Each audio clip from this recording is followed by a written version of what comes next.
পৃথিবীর একটা ইতিহাস হয়ে থাকবে গণহত্যার দায়ে যদি এই মহিলাকে ফাঁসি দেওয়া যায়। কারণ আজ পর্যন্ত বাংলাদেশে কোনো মহিলার ফাঁসি হয়নি। এটা দিয়ে যদি আরম্ভ হয় তাহলে আমি রোজা রাখবো। কি মানে একটা দুইটা মানুষ না, 2732 জন মানুষ হত্যার সাথে জড়িত। শুধু 24-এ 13 সালের দিকে তাকান, 6 সালের দিকে তাকান, মনে হয় সারাটা জীবনে শুধু মানুষ হত্যার সাথে মিটেছিল। আমার ফাঁসি চাই বীর মুক্তিযোদ্ধা মতিয়ার রহমান রিন্টু। এই লোকটার লেখা পড়লাম পুরাটা, উনি যা লিখেছে আপনি যদি এখন পুরাটা বই পড়েন এখনই গালি দেওয়া আরম্ভ করবেন। সে বাংলায় গালি দেবেন। নিষিদ্ধ ছিল তো বইটা এতদিন, এখন খুলে দিয়েছে। প্রায় লোকই দেখছি কেনছে আর পড়ছে, ওদের মনোভাব পুরা পাল্টিয়ে যাচ্ছে। আজকেও সকালবেলা এই বইটা শুধু পড়ে একজন মসজিদ কোর্টে আগুন লাগিয়ে দিয়েছে। কি ভাই এটা বলছেন? হ্যাঁ, আমি এতদিন জানতাম না যে এত মানুষ হত্যা করলে নাকি ওই দিন একটু আনন্দ পেত বেশি। একটা মানুষ একটা জীবন তৈরি করতে পারেন না, আর হত্যা করে আপনি উল্লাস করেন।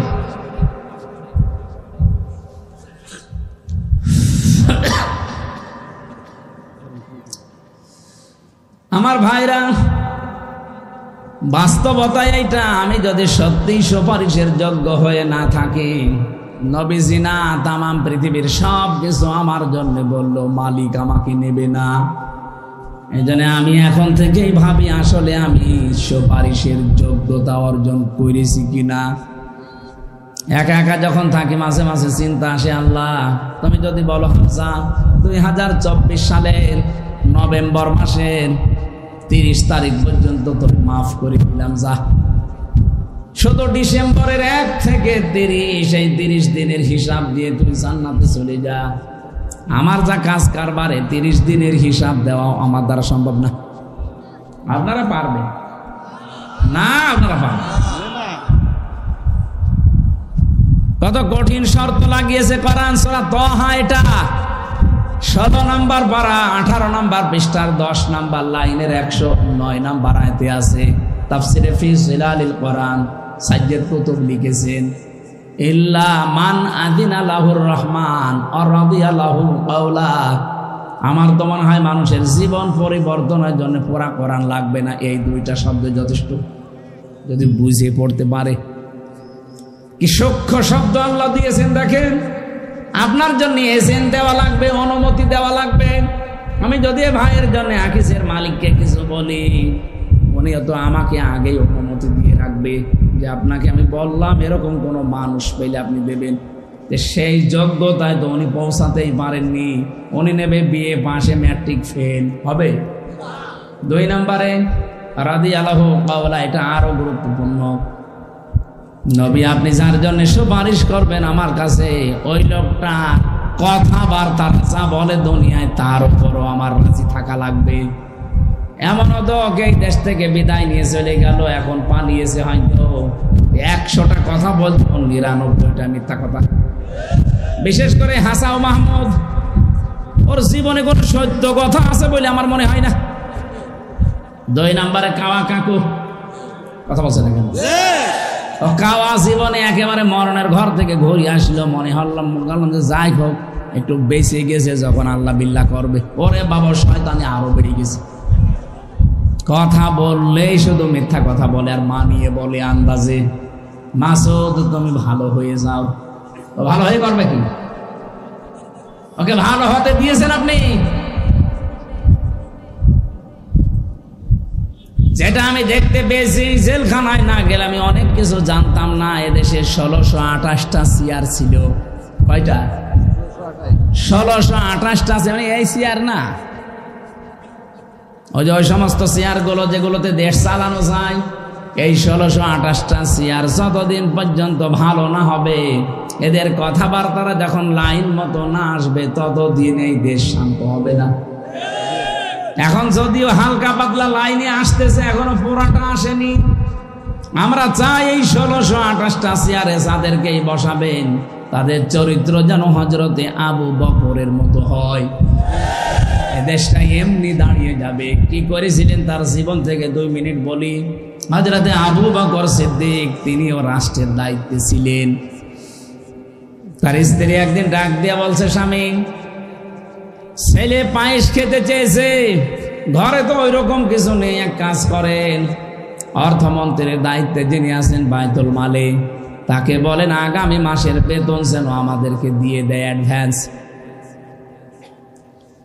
তিনি বললেন ঠিক আছে। অর্থমন্ত্রীকে বলেন দেখো আগামী মাসের বেতন আমার লাগবে, অ্যাডভান্স দিয়ে দাও, সামনের মাসে আমার দেওয়া লাগবে না। অর্থমন্ত্রী ওই রকম, উনি ডাক দিলেন, খলিফা আপনি যে আগামী মাস পর্যন্ত বাঁচবেন সেটা লিখে দেন, আর আগামী মাস পর্যন্ত জনগণ আপনাকে চেয়ারে বসিয়ে রাখবে, ওইটার গ্যারান্টি দেন। আপনাকে যে আমি আন্দাজে আগামী মাসের বেতন দেব, আমি কোন কারণে দেব? এরকম কথা যদি এই ডাইনির সামনে কেউ বলতো, ওর কল্লা থাকতো। কথা বলে না কেন? বাড়িতে চলে গেলেন, স্ত্রীকে বলে না যে উদ্দেশ্যে গিয়েছিলাম পাইনি, যেভাবে আছে এভাবে চলো, পায়েস খাওয়া লাগবে না। কি মনে করেন আপনি প্রেসিডেন্টের ছেলে পায়েস খাবে, টাকা নেই, আর আমাদের প্রেসিডেন্টের ছেলের এক এক মাসে নাকি কয়েক কোটি টাকা শুধু ফুর্তি করিয়ে উড়িয়ে বেড়ায়। এ পৃথিবীর একমাত্র বিজ্ঞানী যার কোনো আবিষ্কার নেই।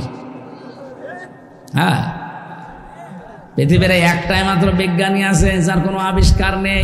বিজ্ঞানী হতে হলে তা আবিষ্কার করে বিজ্ঞানী হওয়া লাগে।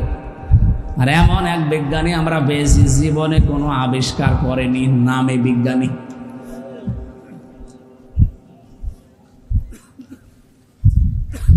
লক্ষ্মীপুরবাসী বিএনপি যারা করেন তাদেরকে আমি আহ্বান জানাচ্ছি, আপনার চরিত্র জিয়াউর রহমানের মতো তৈরি করেন।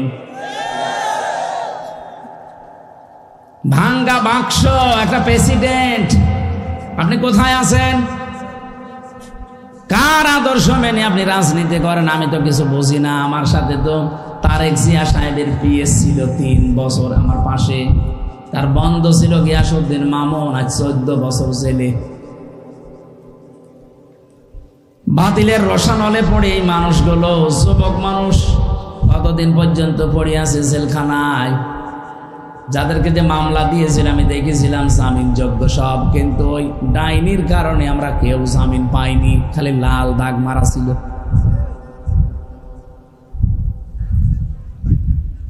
যারা আজ নাম ভাঙিয়ে চলতে চাচ্ছেন, না আপনি কিন্তু মুনাফিকি করছেন আপনার নিজের সাথে। আপনার দলীয় আদর্শ যারে মানেন তার সাথে আপনি মুনাফিকি করছেন। জিয়াউর রহমানের জীবনী আমি পুরাটা পড়েছি, কই তার সাথে তো আপনার মিল পাই না। তার নিজের জামা ছোট হয়ে গেলে ছিঁড়ে কেটে তারেক রহমানের আর আরাফাতের জামা বানিয়ে দিত।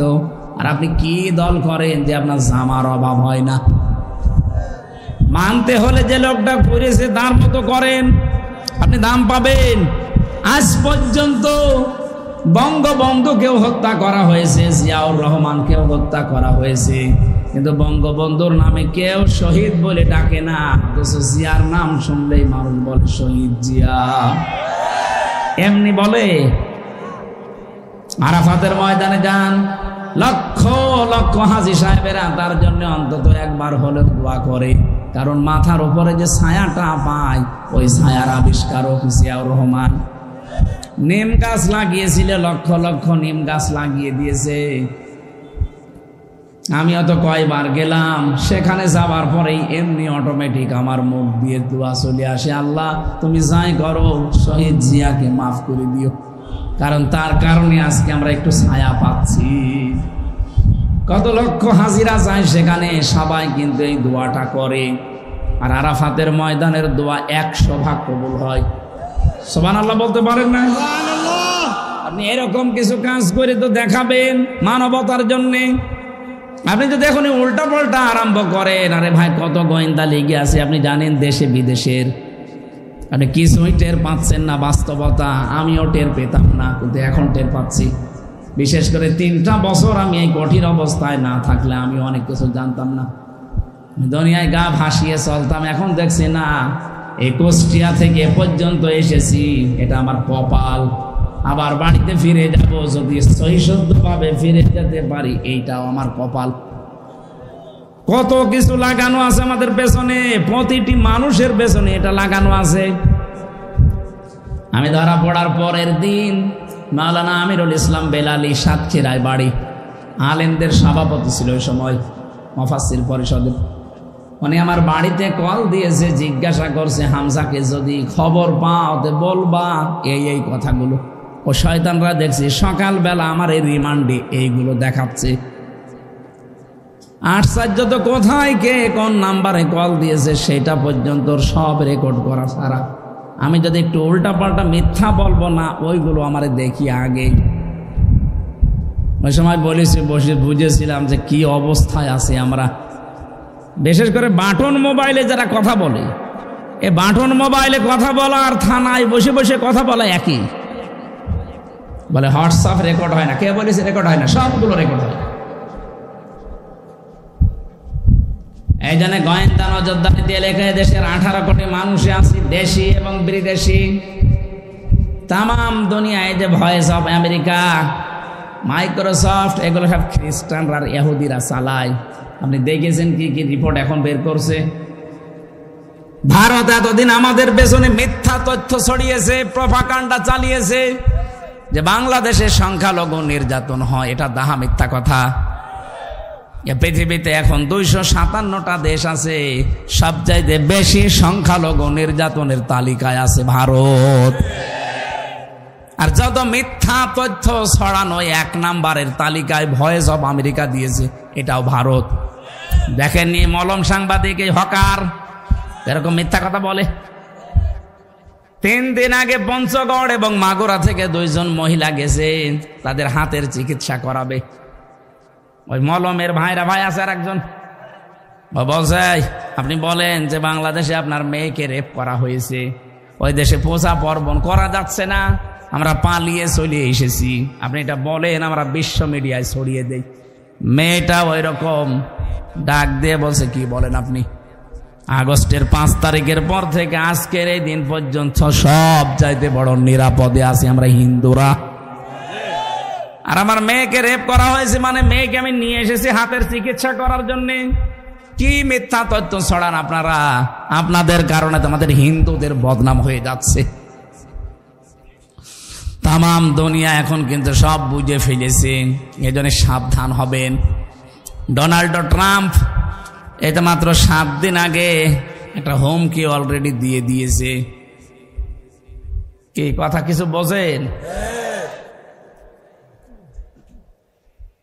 কারণ 2 জন খ্রিস্টান যুবতী মেয়েকে ভারতের মাটিতে উলঙ্গ করে হাঁটিয়েছেন এই উগ্রপন্থী হিন্দুরা। ডোনাল্ড ট্রাম্প একজন খ্রিস্টান, সে জাতে মাতাল হলো তাহলে ঠিক আছে, তার কিন্তু ইগোতে লেগেছে। সে অলরেডি ঘোষণা দিয়েছে, জানুয়ারির 20 তারিখে আমার শপথ। শপথটা নেওয়ার পরে দেখেন, আমার মেয়েকে, আমার বোনকে, আমার মাকে যারা উলঙ্গ করে ঘুরিয়েছে রাস্তায়, বিশ্ব রোডে, আমি তাদেরকে ছাড় দেব না। 16 লাখ ভারতীয় আছে, এগুলো সব ফেরত পাঠাবো। আমার মনে হয় দাদার এখন ধুতি খুলে যাবে। ওরা আমাদের চট্টগ্রাম নিয়ে নেবে, ওর নিজের দেশ এখন দেখ কি হয়। এমনি বর্ডারে আলু আর পেঁয়াজ পয়সে যাচ্ছে, কথা বলেন না কেন? তামাম দুনিয়া এখন প্রচার হচ্ছে যে সবচাইতে বেশি মিথ্যা কথা বলে ভারত। নেন ঠেলা সামলান। আপনার চীনের সাথে আপনার মিল নেই, পাকিস্তানের সাথে সাপে নেওয়ালে সম্পর্ক, আফগান আপনাদেরকে দেখতে পারে না, মায়ানমার দেখতে পারে না, এই যে ভুটান দেখতে পারে না, মালদ্বীপ দেখতে পারে না, শ্রীলঙ্কা দেখতে পারে না। বাংলাদেশের সাথে হালকা মিল ছিল কন্যা যতদিন ছিল, কন্যা নেই আর মিল। কন্যা তো চলে গেছে স্বামী স্ত্রীর সম্পর্ক বলে, কিন্তু ওনার সাথে তো কন্যার বিয়ে জায়েজ নেই। কথা বলে না কেন? উনি একজন মুশরিক না, উনি কি মুসলমান? আর ওনার মুসলমানি দেওয়া আছে, মুসলমানি দেওয়া নেই, ওনার সাথে আমরা মেয়ে বিয়ে দেবো কোন কারণে? আর দাদার এখন যা বয়স, এ বয়সে যদি মুসলমানি দিতে চায়, ওই পাকা সওয়ালের মুসলমানই দেবে কোন হাজাম, যে হাজাম মুসলমানই দিতে যাবে আগা কেটে যে গোড়া কেটে বাদ দিয়ে দেবে। সাতা ওর বিয়ে করার স্বাদ মিটে যাবে। আপনার চট্টগ্রাম নিয়ে নেবেন। আমির জামাত ডক্টর শফিকুর রহমান হাফিজাহুল্লাহ ঘোষণা দিয়েছেন না, এদেশের চট্টগ্রাম না, 1 ইঞ্চি না হাফ ইঞ্চি জমিনের দিকে নিয়ে নেওয়া তো দূরের কথা, যদি কেউ চোখ তুলে তাকায় তার চোখ উপড়িয়ে ফেলা হবে ইনশাআল্লাহ।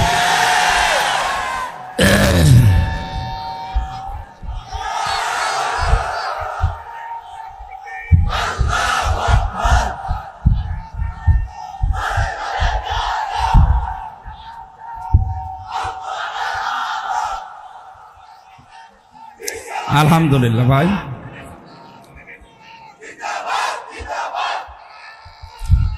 এই কথা বলতে দিন, সময় এমনিতেই চলে যাচ্ছে, কথা বলতে দিন। এটা আর আগস্টের 5 তারিখের আগে নেই, এ দেশ পাল্টিয়ে গেছে। এখন চলছে ডিসেম্বরের 30 তারিখ, কালকে রাতের পরে আমাদের শুরু হবে নতুন বছর। কিন্তু আমরা একটা সাবধান বাণী উচ্চারণ করছি। কুষ্টিয়াতে আজকে মাইকিং হয়েছে যে খ্রিস্টানদের দেওয়া, হিন্দুদের দেওয়া এই 31st নাইট উদযাপন করা মুসলমানের দেশে চলবে না।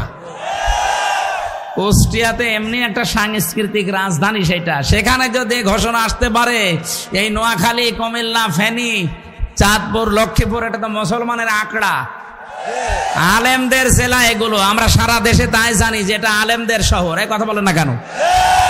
আপনারাও নিষিদ্ধ করে দেবেন এই জেলায় যেন এই খ্রিস্টানদের কালচার পালন না হয়।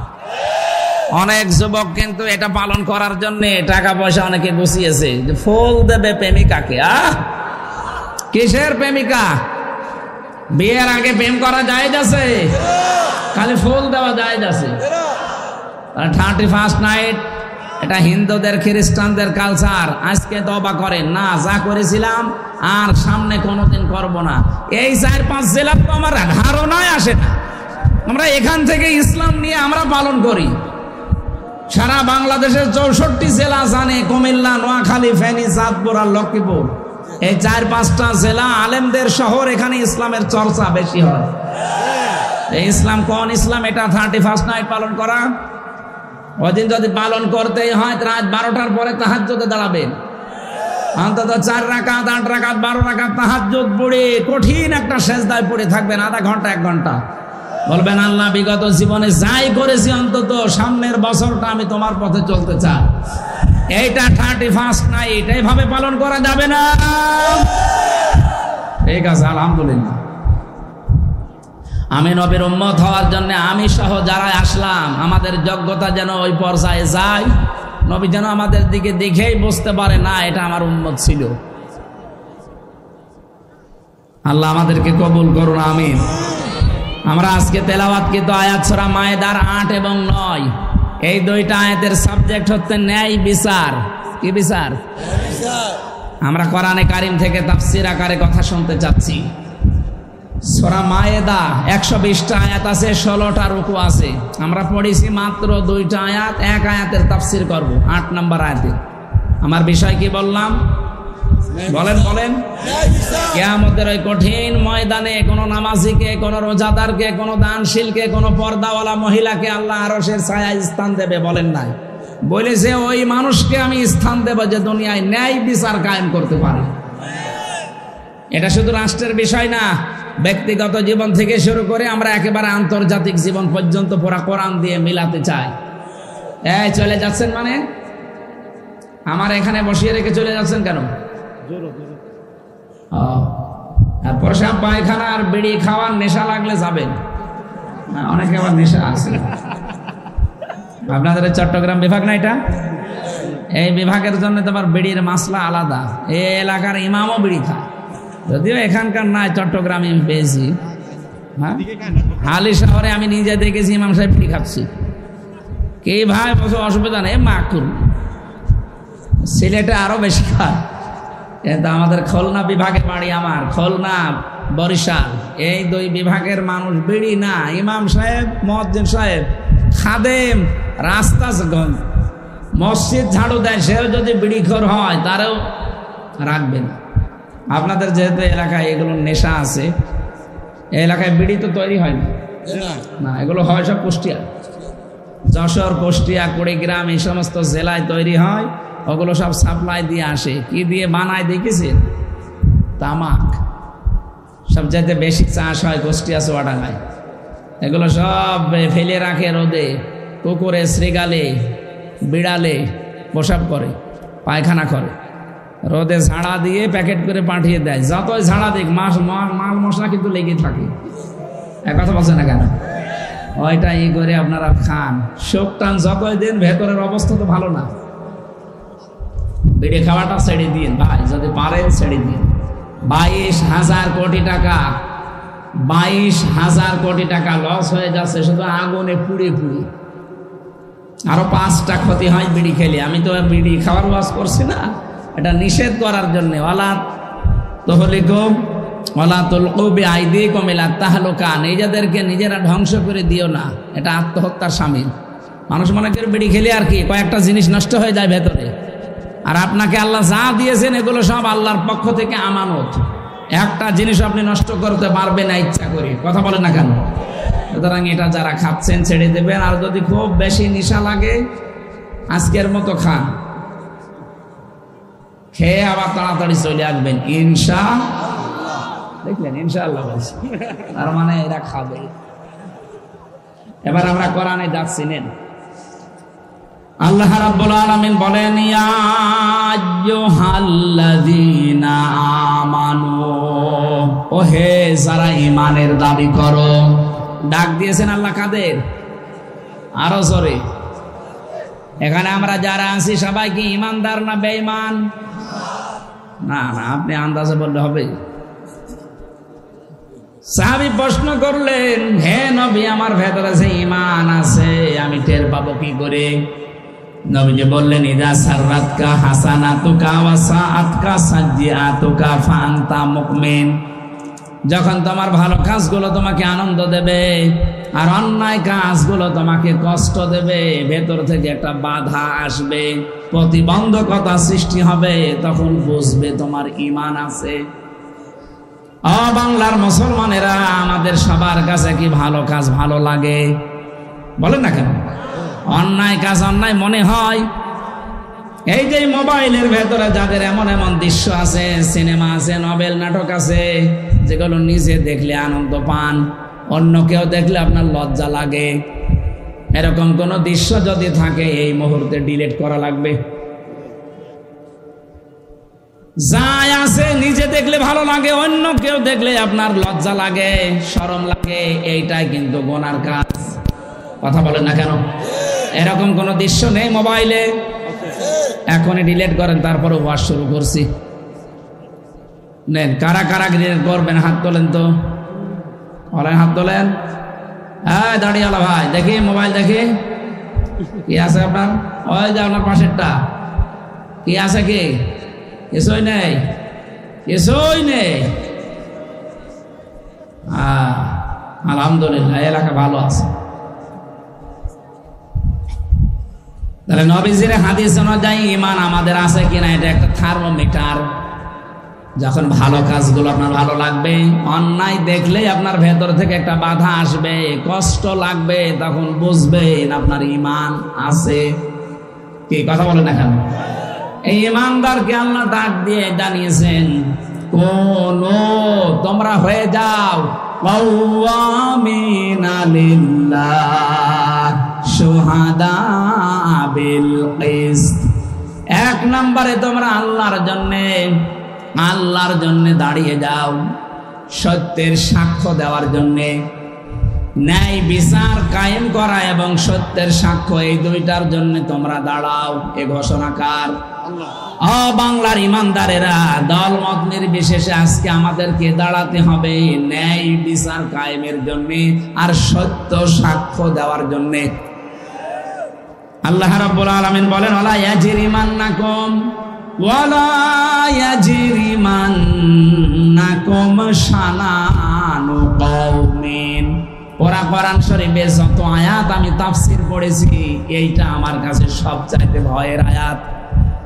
আপনি হয়তো এখনো বোঝেননি আল্লাহর বক্তব্যটা, ওয়ালা ইয়াজরিমান্নাকুম শানাআনু কওমিন, কোন ব্যক্তি, কোন দল, কোন গোষ্ঠী, কোন জাতি তাদের উপরে রাগান্বিত হয়ে তাদের উপরে যেন অবিচার করবা না।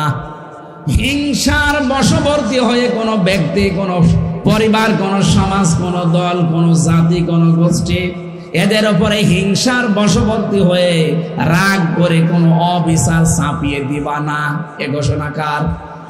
অথচ আমি, আমার মনে হয় এই 54 বছরে এইটাই দেখতে পাচ্ছি। একটা লোকের উপরে রাগ আছে, রাগ তুলতে গিয়ে ন্যায় বিচার না অবিচারের একেবারে সর্বশেষ জায়গায় পৌঁছিয়ে যাচ্ছে। এই আয়াতটা কিয়ামতে অনেকের বিরুদ্ধে দাঁড়াবে আমার মনে হয়। বিশেষ করে যে মহিলা নিজের রাগকে কন্ট্রোল করতে না পেরে একটা মানুষের উপরে, একটা ব্যক্তির উপরে, একটা দলের উপরে রাগ করে তাদেরকে শেষ করে দেওয়ার জন্য অবিচারের একেবারে শেষ পর্যায়ে চলে গেছে। আরে ভাই, আমার নামে যদি কেউ রাজাকারের মামলা দেয়, এটা শয়তানও বিশ্বাস করবে? ওসি আমারে ডাক দিয়ে বলছে, হুজুর আপনি আইসেন না কেন? আমাদের কাছে নির্ভরযোগ্য সূত্রে খবর এসেছে যে আপনি রাজাকার। আমি বললাম যে ভাই, আপনি আমারে দেখেছেন কোনোদিন সরাসরি? বলছে না, আমি একটা হিন্দু মানুষ। আপনি একটা হিন্দু মানুষ, আমাকে তো দেখেননি সরাসরি, কোন কারণে এটা বলেন? বলে সকালবেলা এসেছিল কয়েকজন জব্বার পাগড়ি মাথায় দিয়ে, তারা এসে বলল আপনি নাকি কুষ্টিয়ার চিহ্নিত রাজাকার। বললাম আমার বয়স এখন 33 বছর, আমার 92 সালে জন্ম। আমার বাবা ওই সময় হয়েছে কিনা আল্লাহ ভালো জানে। আমার বাবার মনে হয় এখন 55 বছর হবে।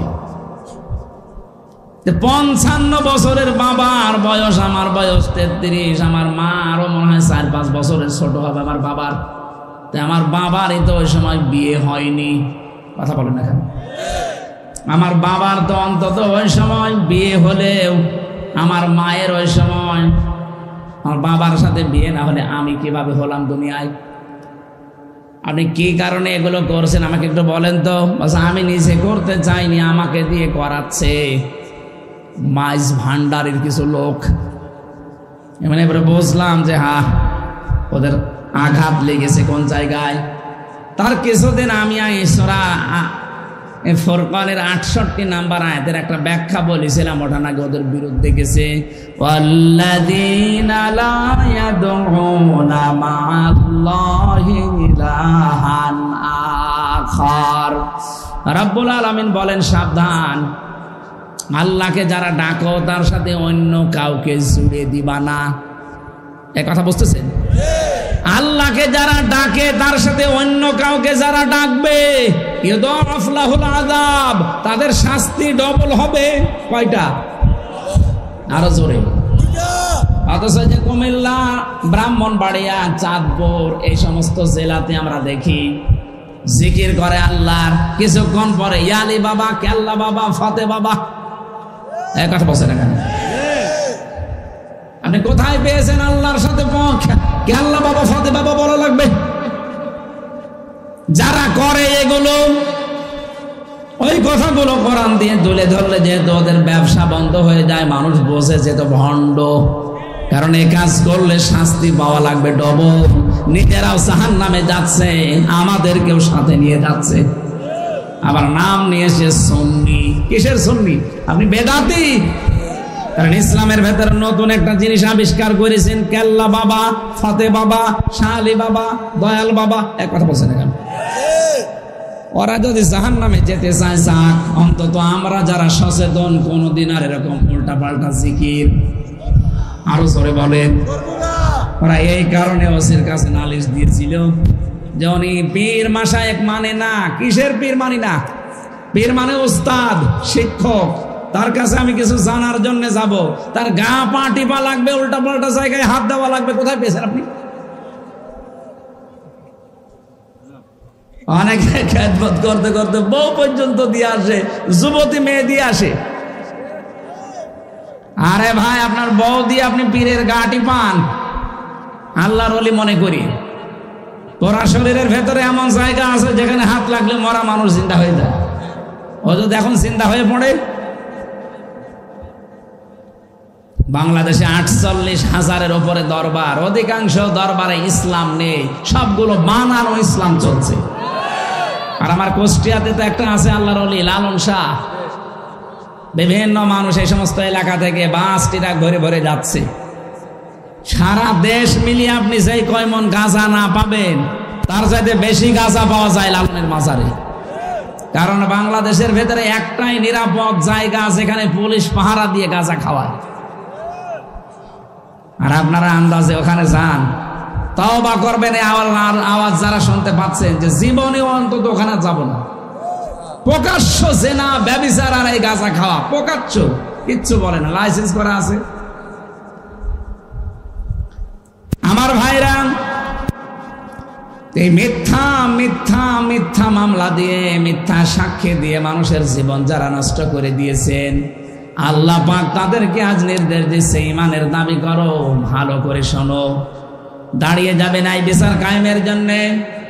ওই লোকটা যদি নিজের নিকট আত্মীয় হয়, তারপরও তার ছাড় দেওয়া যাবে না।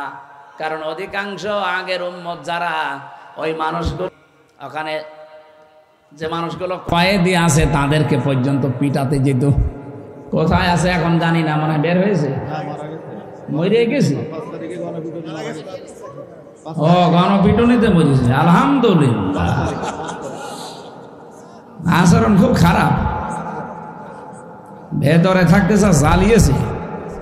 আওয়ামী লীগ করতে মনে হয় না, শয়তানের ভেতরে যাও শয়তানি করেছে। না, আল্লাহর ওলির লোক হবে। আমার ভাইরা, আমার আয়াতের মূল কথায় যাচ্ছে, আমরা আজকে থেকে যে যা করুক, আমরা দাঁড়িয়ে যাব সত্য প্রতিষ্ঠা করার জন্যে। আরে পৃথিবীতে সব চাইতে বড় সত্য হচ্ছে আমার আল্লাহর কোরআন। এটা প্রতিষ্ঠার জন্য আপনাকে দাঁড়াতে হবে। কেউ না থাক, আমি একাই দাঁড়িয়ে যাব। কার জন্য দাঁড়াবো? আল্লাহ বলেছেন লিল্লাহি, আমি আল্লাহর জন্য দাঁড়াবি। আপনি তাকান তো নবীজির জীবনের দিকে, তামাম দুনিয়া একদিকে আর বিশ্ব নবী একা একদিকে। কি কেউ গাছ পূজা, কেউ মাছ পূজা, কেউ আগুন পূজা, কেউ দুর্গা পূজা, কেউ দর্গা পূজা নিয়ে ব্যস্ত ছিল। আর নবীজি পুরা একা দাঁড়িয়ে বলেছেন লা ইলাহা ইল্লাল্লাহ, আমি কাউকে মানি না, যিনি সত্য ইলাহ আমি তাকে মানি। কারণ আমি দাঁড়িয়েছি কোন কাওয়ামিনা লিল্লাহ, আমি আল্লাহর জন্য দাঁড়িয়েছি। ও বাংলার মুসলমানেরা, এই আয়াত আমি 100% বিশ্বাস করি। 100% আমি বিশ্বাস করে যতদিন আমি মেনে নিয়েছি, আমি দেখেছি আল্লাহ আমাকে সাহায্য করেছে। সেই 13 সালে একবার, 11 সালে একবার আমাকে গ্রেফতার করেছিল এই আয়াতটার কারণে। কোরআনে কারিমের আয়াত ব্যাখ্যা করছিলাম ওই সময়, ইয়া আইয়ুহার রাসূল বাল্লিগ মা উনজিলা ইলাইকা মির রাব্বিক, হে রাসূল আপনাকে আমি যা নাযিল করেছি ওটা মানুষের কাছে প্রচার করেন। আমি তো আল্লাহর আয়াতের উপরে 100% বিশ্বাস করে শুরু করেছিলাম, কিন্তু ওই সময় একেবারে ভরা যৌবনদের আমার নামে মামলা দিল পুলিশের কাছে, উনি শিবির করে, শিবিরের রক কেটে বেড়ায় ক্যাডার। এটা যে একটা ডাহা মিথ্যা কথা, আমার জীবন দিয়ে আমি প্রমাণিত। রক কাটা কারে বলে জীবনে কোনোদিন দেখি নাই, নামও শুনি নাই। অথচ ইসলামপন্থী এই মানুষগুলোর ওপরে একটা মিথ্যা তহমত দিয়ে বাংলার মানুষ থেকে এতদিন আড়াল করে রেখেছিল জালেমরা। এখন অনেকে আবার জালেমদের পক্ষ নিয়ে কথা বলছেন। এই বাংলাদেশে যদি সিগারেট বিহীন কোন ছেলে থাকে, সেটা শিবিরের ছেলে। আমি গ্যারান্টি দিচ্ছি, আপনি বলেন, এরা টেন্ডার বাজি করে না, চাঁদা বাজি করে না, সিগারেট খায় না, ডাল খায় না। বিশ্ববিদ্যালয়ে তা আমিও পড়েছি। এই মানুষগুলো সকালে উঠে দেখতাম কোরআন পড়ছে, লালন শাহ হলে আমি ছিলাম। আর অন্য দলের ছেলেদেরকে দেখেছি সকালে উঠে কলি করছে লাল পানি দিয়ে। লাল পানি বোঝেন? আমার এই চোখ দিয়ে দেখেছি মাস্টার্সে ক্লাস নিচ্ছে, মাস্টার্সে ক্লাস নিচ্ছে। এই কে কমনে তাকান আপনি? আমি ইশারা দিচ্ছি না, বললাম লাগবে না।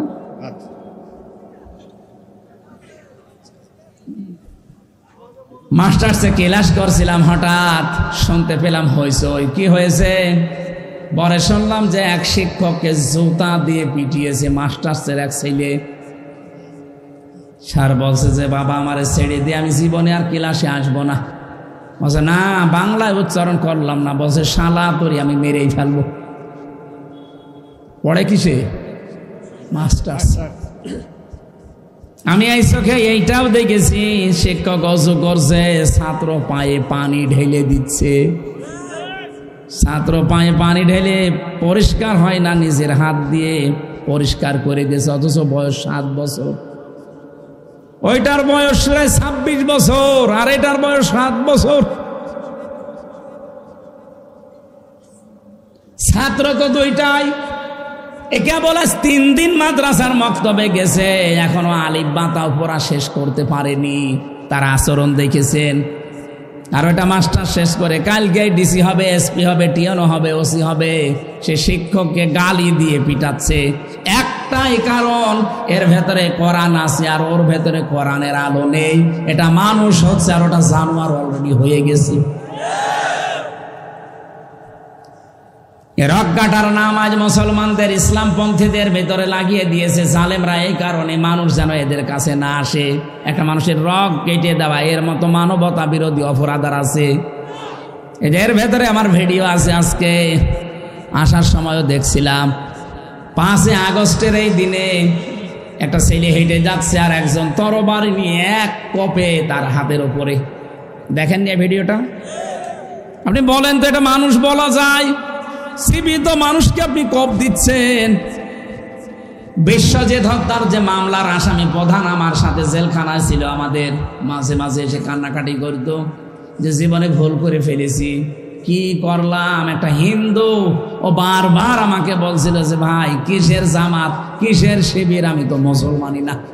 আপনার যদি বিশ্বাস না হয় আমার কাপড় খুলে দেখেন। তারপরও আমরা তাকে ছাড়ি নাই, কোপ দিয়ে শেষ করে দিয়েছি। অথচ আজ আমি কি করলাম? 30 বছর আমার জেল। কত? 30টা বছর আমার জেল খাটা লাগবে। আমার মা বাবা আমার আর খোঁজ নেয় না, আমার দলীয় লোকও কোনো পরিচয় আর নেই আমাদের সাথে। জেলখানায় একটা টাকাও কেউ পাঠায় না। মানবেতর জীবন যাপন এখন উল্টাপাল্টা করে চলা লাগে। কার ইশারায় কি করছেন আপনি? একবার 4 দেওয়ালের মাঝে যান, কোনো মহারথী আপনাকে বাঁচাবে না। এজন্য নিজের চরকায় নিজে তেল দেন, নিজে ভালো হয়ে যান। উল্টা পাল্টা কাজ করে যদি সত্যি ধরা পড়েন, মনে করছেন আমার অমুক বাবা আছে বাঁচাবে, কিসের বাবা? গোয়েন্দা রিপোর্ট কিন্তু খুব খারাপ আসতেছে সামনে। আমি আজকেও একেবারে সর্বোচ্চ পর্যায়ে একজনের সাথে কথা বলেছি, মনে বলছে আমরা খুব পর্যবেক্ষণে রেখেছি একেবারে সারা দেশটা, দেখতে চাচ্ছি কে কেমন কাজ করে। আপনারা যা করছেন সতর্ক করলাম, এরপরও যদি আপনি না থামেন আপনার অবস্থাও জালেমদের মতোই হবে। সত্যের সাক্ষ্য দেওয়ার জন্য যারা দাঁড়িয়ে যায়, পৃথিবীর ইতিহাস বলছে এই মানুষগুলোর শত্রু বেড়ে যায়। আরে ভাই, আমিও যদি কোরআনে কারিমের দাওয়াত ওই সেই 13 সাল থেকে 11 সাল থেকে শুরু করতাম, বাবা কাঁদো কাঁদো, আমিও কাঁদতাম, আপনারাও কাঁদতেন, কেঁদে কেটে শেষ হয়ে যেতাম না, কিছুই হতো না। আমি কোরআন যেই দিন বুঝেছি সেদিন দেখেছি আল্লাহু ইয়াসিমুকা মিনান নাস। হে নবী, যদি কোরআনে কারিম সঠিকভাবে প্রচার করেন, বিপদ আপদ যদি আসে আমি আল্লাহ আপনাকে বাঁচাবো। ইয়াসিমু এটা মোসারে, বর্তমান ভবিষ্যৎ, প্রেজেন্ট ফিউচার, শুধু আপনাকে না, কিয়ামত পর্যন্ত। কিয়ামত পর্যন্ত আয়াতটা কোরআনে থাকবে, যেহেতু ভবিষ্যৎ আছে এর ভেতরে।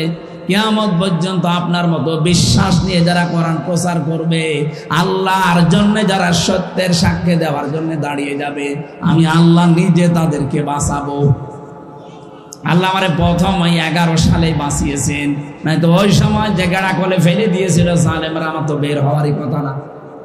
অথচ সেই লোকটা ছেলে দিয়েছে, আমি একেবারে এই যে কোরআন সামনে নিয়ে বলছি, তার 2টা মেয়ে তার 3 দিনের ভেতরে পালিয়ে চলে গেছে।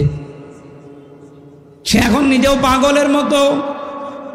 পরবর্তীতে বড় বাজারের ওই এলাকায় যেদিন গিয়েছিলাম জেল থেকে বের হয়ে, দেখি এসে বলছে যে হুজুর এই যে সেই লোকটা, যে আপনার নামে মিথ্যা মামলা দিয়ে এরকম সাজা লাগিয়েছিল, যেহেতু ক্ষমতায় আছে। দেখেন ওর অবস্থা, ওর 2টা মেয়ে পালিয়ে চলে গেছে, ওর আর মুখ নেই, ও এখন নিজেই পাগলের মতো। ওর বউর মাথাও খারাপ হয়ে গেছে ওই মেয়েদের শোকে। তাও 2টা মেয়ে চলে গেছে ভালো জায়গায় না, 2টাই গেছে নেশাখোরের সাথে। এই জন্যে বউটা পাগল, ও নিজেও এখন পাগল হয়ে দেখেন হাফ প্যান্ট পরে দাঁড়িয়ে আছে, খালি নাচে এইভাবে। বললাম এটা আমার জন্য না, এটা কোরআনে কারিমে বাধা দেওয়ার ফল। আপনি আজকে দেখেছেন ভিডিওতে কোন দেশে যেন ফ্রান্সে না কোথায় কোরআনের কারিমের উপরে লাথি মারছে, কোরআনের পৃষ্ঠাগুলো ছিঁড়ে ছিঁড়ে পায়খানা সে হাতে মুছতেছে। এই জন্য আল্লাহ সরাসরি সামনাসামনি তারে ধরেছে, মুখটা করে দিয়েছে সাপের মতো, আর পা ফুলে সেরকম বালিশের মতো হয়েছে। দুনিয়াতে যারা সত্যের সাক্ষ্য দেওয়ার জন্য দাঁড়ায় তাদের বাঁচাবে কে? তাদের বিরুদ্ধে কেউ দাঁড়ালে তাদের ধ্বংস করবে কে? এখানে কোনো ব্যক্তি, কোনো গোষ্ঠী, কোনো দলের উপরে রাগ করতে গিয়ে আপনি যেন অবিচার করে না ফেলেন। এই জন্য তো বারবার আমরা সাবধান হচ্ছি, যে যতটুকু অপরাধ করেছে তারা শাস্তি দেন, তার শাস্তি যেন অন্য কেউ না পায়। ন্যায় বিচার কায়েম করো। হুয়া আকরাবুল তাকওয়া, এইটাই হচ্ছে দুনিয়ায় তাকওয়ার নিকটবর্তী জায়গা। আমরা মনে করি তাকওয়া মানে বিশাল জব্বা গায়ে দিয়ে, পাগড়ি মাথায় দিয়ে, হাতে তসবিহ নিয়ে শুধু সুবহানাল্লাহ পড়া। কে বলে আপনাকে? তাকওয়া শব্দের শাব্দিক অর্থ হচ্ছে আপনাকে ওই কাজের জ্ঞান এবং যোগ্যতা অর্জন করে সুচারুরূপে আঞ্জাম দেওয়া লাগবে। তাকওয়া কি বোঝা গেছে? তাকওয়ার ব্যাখ্যা প্রায় 19টা আছে। 1 নাম্বার ব্যাখ্যা আল্লাহর নিষিদ্ধ কাজগুলো ঘৃণা ভরে ছেড়ে দেওয়া। তাকওয়ার 2 নাম্বার ব্যাখ্যা আপনি যেখানে যেই কাজে লাগবেন ওই কাজের শিক্ষা এবং প্রশিক্ষণ নিয়ে ওই কাজটা সুচারুরূপে আঞ্জাম দেওয়ার নাম তাকওয়া। আমি খোলাখুলি বলছি, এই দেশে যারা ইসলাম কায়েম করতে চায় তারা কিন্তু এই তাকওয়া অর্জন করার জন্য 100 ভাগ কাজ করছে। আপনি যে কোনো বিভাগে দেখেন, চিকিৎসা বিভাগ, শিক্ষা বিভাগ, আদালতে, আইনে, প্রশাসনে, যেখানেই দেখবেন শুধু লোক তৈরি করা না, লোককে তৈরি করে শিক্ষা দিয়ে, প্রশিক্ষণ দিয়ে ওই জায়গা যেন দুর্নীতি মুক্ত করা যায়, এভাবে 100 ভাগ কাজ চালিয়ে যাচ্ছে। এটার আরবি নাম তাকওয়া। ন্যায় বিচার যদি কায়েমই না হয় এদেশে তাকওয়া বলে কিছু থাকবে না। কারণ ইউদিলু, ন্যায় বিচার কায়েম করো, হুয়া আকরাবুল তাকওয়া। আকরাবু ইসমে তাফসিল, এইটাই নিকটবর্তী পন্থা তাকওয়ার। আত্তাকুল্লাহ, আল্লাহকে ভয় করো। কেন আল্লাহ আবার পরে আত্তাকুল্লাহ দিলেন? হে বাংলার মুসলমানেরা, এই তাকওয়া শব্দের ব্যাখ্যা যদি বাস্তবে আপনি নিয়ে আসতে না পারেন, আপনার পরবর্তী প্রজন্ম যারা আসবে তারা সত্যি সত্যি বেঈমান হয়ে যাবে। এই আয়াতের ব্যাখ্যায় আমি অনেকগুলো ঘটনা পড়েছি। এই যে আব্দুল কাদের জেলানী রহমতুল্লাহ আলাইহে, বলা হয় যে হুজুর দোয়া করেন যেন ছেলে মেয়ে তাদের মতো হয়, এমনি হবে। আব্দুল কাদের জেলানীর মায়ের পেটের দিকে তাকান। তার মা এই যে পেটে তাকে ধারণ করেছিলেন, উনি এসে একদিন বলছে, মা তুমি সত্যি করে বলো তো, আমাকে পেটে রাখা অবস্থায় কোনো হারাম কাজ করেছো? বলে কেন? যা পড়ি আমার পড়া মনে থাকে না, আমার মনে হয় আমাকে পেটে রেখে কোনো হারাম কাজে তুমি লিপ্ত ছিলে। মা বলছে, বাবা আমার কোনো রকম কথা মনে নেই, তবে একটা কথা আমার মনে পড়ে। আমার পেটে যখন তোর বয়স 9 মাস, তোকে নিয়ে গিয়েছিলাম তোর নানির বাড়িতে বেড়াতে। উঠানের ওপরে আচার দেওয়া ছিল, শোকাতে রোদে ওইটা তুলে খেয়েছিলাম। অত জানলাম যে ওটা পাশের বাড়ির একজন রোদে শোকাতে দিয়েছে। ও বাবা আব্দুল কাদের, মানুষের জিনিস পেটে রাখা অবস্থায় না বলে খেয়েছিলাম, এই কারণেই মনে হয় তোর মেধার ওপরে এর প্রভাব পড়েছে, এই জন্যে পড়া মনে থাকে না। ও বাংলার মেয়েরা, তাকওয়া কারে বলে আপনি একটু খেয়াল করেন তো। মানুষের জিনিস না বলে খাওয়ার কারণে যদি ওই প্রভাব সন্তানের মেধার উপরে পড়ে, এ কারণে যদি ছেলে মেয়ের লেখাপড়া মনে না থাকে, আমাদেরকে যারা পেটে নেন কি করেন আপনি? কত কিছু না বলে খেয়ে হজম করে ফেলেন। আপনার পেটে এমনি আসবে আব্দুল কাদের জেলানী, এই জন্য মেয়েরা যারা এসেছেন বিভিন্ন জায়গায় বসে আছেন, আপনাদের পেট ঠিক করবেন। আর আমরা তাকওয়া অবলম্বন আজকে থেকে করব এইভাবে, যেখানে যেই কাজ করব সে কাজটা যত ছোট হোক আর বড় হোক, ওই কাজের শিক্ষা এবং প্রশিক্ষণ নিয়ে ওই কাজটা সুচারুরূপে আঞ্জাম দেওয়ার চেষ্টা চালাবো। আল্লাহ আমাদেরকে তৌফিক দেন আয়াতটা মেনে চলার। ইন্নাল্লাহা খাবীরুম বিমা তা'মালুন, অবশ্যই আমি আল্লাহ খবর রাখি তোমরা যা করো। আল্লাহ যে সব জানে, সব খবর রাখে, এই জন্য তাকে সাক্ষী রেখে সত্যকে প্রতিষ্ঠা করার জন্য, ন্যায়ের সাক্ষী হওয়ার জন্য প্রত্যেকের জায়গা থেকে চেষ্টা করি। আমিন। আমার জেলখানায় লিখিত নারী এবং পুরুষের উপরে বই লেখা আছে, দাম্পত্য জীবনের সমস্যা এবং তার সমাধান কি হবে। এটা আমার মনে হয় স্টেজে আছে বা গাড়িতে আছে, কোন জায়গায় যাওয়ার সময় মেয়ের জন্য নিয়ে যাবেন, বর জন্য নিয়ে যাবেন, পোড়াটা পড়াবেন। সংসারে আমি আশা করি শান্তি আসবে। যেহেতু আজকে আমার 3টা হয়ে গেছে আর এখন ঘুমানোর টাইম, 11:30 বাজে। আজকের মতো বিদায় নিচ্ছি। আমিন, আল্লাহুম্মা আমিন। লা হাওলা ওয়ালা কুওয়াতা ইল্লা বিল্লাহিল আলিয়্যিল আযীম। আল্লাহুম্মা ইগফিরলি ওয়ারহাম